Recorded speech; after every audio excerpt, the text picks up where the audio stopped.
So, hey Dr. Stoll, this is McKenna McGuire from your U.S. History 2 class on the Monday and Wednesday portion of it.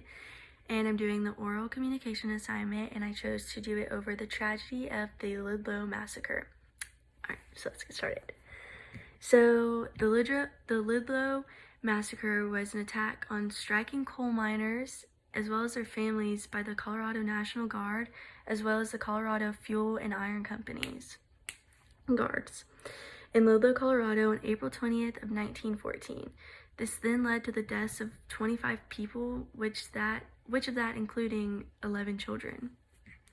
So about 10,000 miners under the direction of the United Mine Workers of America, also known as the UMWA, had been on strike since September 13th of 1913, protesting low pay and optimal working conditions in the coal fields of Colorado.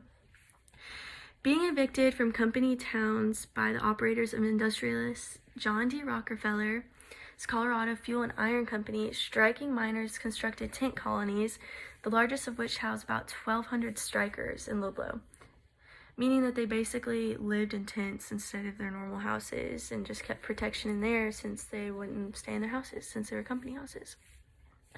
The striking miners were a polyglot of ethnicities, that being mostly of Greeks and Italians, so it wasn't too many of like the normal Caucasian or whomever.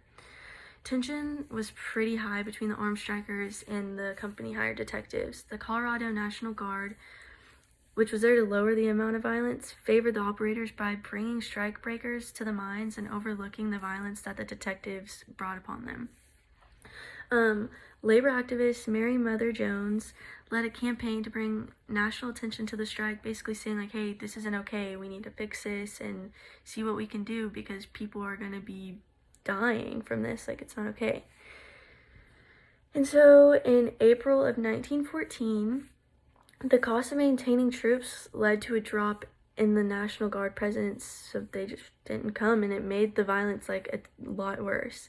So on Sunday, April 19th of 1914, the National Guard basically cornered the Ludlow camp and set off a machine gun on a bluff that overlooked all the strikers and their families too. Like, they didn't exclude their families. So nobody really knows who instigated the violence, but some people say that the officers of the National Guard demanded the miners turn over at least one individual, possibly a striker or even a hostage that they were holding. But the miners refused, so they wouldn't do it. So the National Guard then opened fire on the camp, and that started a pitched battle that lasted just about an entire day, which is pretty exhausting if you ask me. So 3 of the strikers' leaders, including labor organizer Louis Tikas, was captured and killed by the National Guard. Anecdotal evidence shows that he was lured out to talk about a so-called truce, which obviously did not go as planned. But as the strikers ran out of ammo for their weapons that they brought, they retreated from the camp into the surrounding countryside, so basically just random parts of the wooded areas. So women and even children had to hide from the bullets that whipped around the camp. They huddled in cellars that they dug underneath the tents. In the evening, the National Guard troops soaked the tents in kerosene and set them on fire. In one cellar, 11 children and 2 women were found burned to death and suffocated.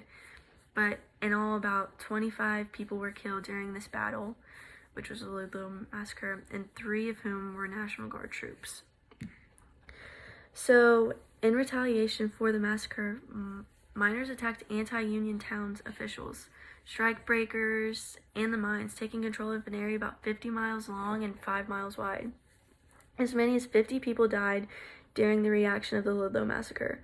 Fearing a further escalation of violence, U.S. President Woodrow Wilson sent in federal troops to restore order.